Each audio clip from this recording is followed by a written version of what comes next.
Assalamualaikum warahmatullahi wabarakatuh. InsyaAllah saya akan membentangkan tentang metod kritikan orientalis moden terhadap hadis. Nama saya Muhammad Nizam Amsyah bin Muhammad, nama metrik A171426. Baiklah, pada masa kini masalah yang dihadapi umat Islam lebih terfokus pada pemikiran. Umat Islam khususnya dalam perkara berkaitan pemikiran cenderung pada pemikiran yang stagnan, dogmatis, berbau bid'ah, taklid, fanatisme dan sebagainya. Kajian ini dijalankan untuk mengkaji metod kritikan orientalis moden terhadap hadis. Objektif kajian ini adalah untuk mengetahui dan mendalami berkaitan metod atau kaedah kritikan orientalis moden terhadap hadis, yang mana ia merupakan satu perkara yang amat perlu dikaji oleh umat Islam supaya dapat ditangkis segala kritikan yang dilakukan oleh para orientalis moden tersebut. Secara kesimpulannya, pelbagai metod yang digunakan oleh orientalis moden bagi mengkritik hadis. Kajian tentang Timur, iaitu Orient, termasuk tentang Islam yang dilakukan oleh orang Barat telah bermula sejak beberapa abad yang lalu.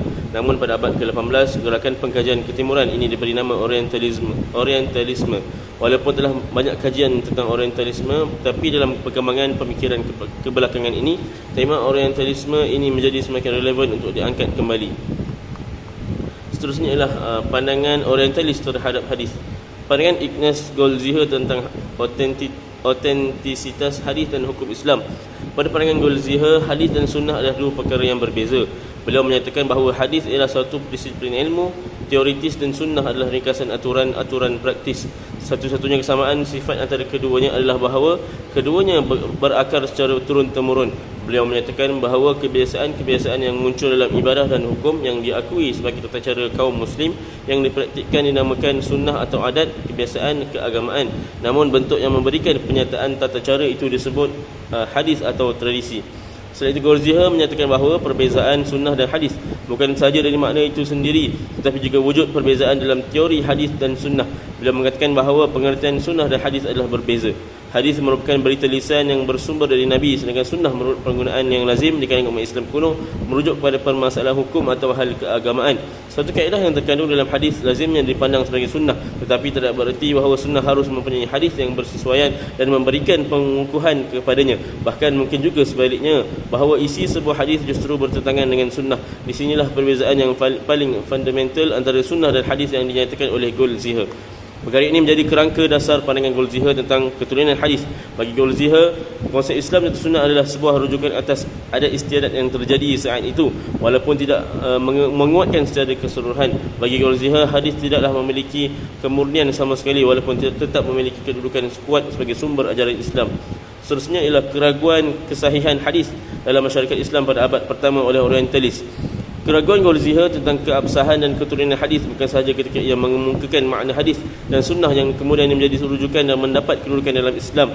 Beliau melihat faktor lain tentang keadaan masyarakat Islam pada abad pertama Hijriah, di mana hadis pada ketika itu adalah pada perkembangan awal. Ketika membincangkan tentang perkembangan hadis pada zaman Umayyah dan Abbasiyah, atau lebih umumnya abad pertama Hijriah, Goldziher menggambarkannya sebagai keadaan masyarakat yang belum memiliki kemampuan yang cukup untuk memahami prinsip-prinsip keagamaan, memelihara ritual-ritual keagamaan yang kompleks. Tambahan lagi, menurutnya pada ketika itu butuh huruf masih tinggi dan kebudayaan yang berpusat pada lingkungan istana serta kebiasaan di kota-kota besar ternyata masih bersifat sekular dan jauh dari agama. Seterusnya, M. Azami mengemukakan beberapa alasan yang dikemukakan oleh Goldziher untuk membangunkan imej masyarakat Islam pada abad pertama, iaitu sebagai yang berikut. Pertama, orang-orang Islam berperang dengan pakaian yang menunjukkan ciri-ciri agama Islam dan mereka membangunkan masjid-masjid, tetapi di Syam mereka tidak mengetahui tentang solat 5 waktu yang wajib, sehingga kan untuk mengetahui hal tersebut mereka perlu bertanya kembali kepada seorang sahabat Nabi SAW. Yang kedua, orang-orang Islam tidak mengetahui cara-cara mengerjakan solat. Oleh itu tidaklah aneh bila di kalangan suku Bani Al-Abd Al-Ashal hanya terdapat seorang budak yang dapat menjadi imam. Yang ketiga, masyarakat Islam benar-benar bodoh sekali sehingga kan mereka tidak faham apa yang dimaksudkan dengan zakat fitrah. Yang keempat, ada orang yang membaca syair di mimbar tapi menyangka dirinya sedang membaca Al-Quran. Dan yang kelima, Goldziher menyatakan bahawa bimbingan rasmi dan kegiatan penguasa untuk memalsukan hadis sudah ada sejak dahulu lagi dalam sejarah Islam. Begitulah gambaran masyarakat Islam secara keseluruhannya pada abad pertama Hijriah yang dilukiskan oleh Goldziher. Keadaan ini dijadikan alasan untuk menyatakan bahawa tidak mungkin pada kondisi tersebut kita akan mempercayai data yang tulen tentang hadis. Jikalau ada, pasti itu merupakan perkara yang diperoleh setelah mencapai tahap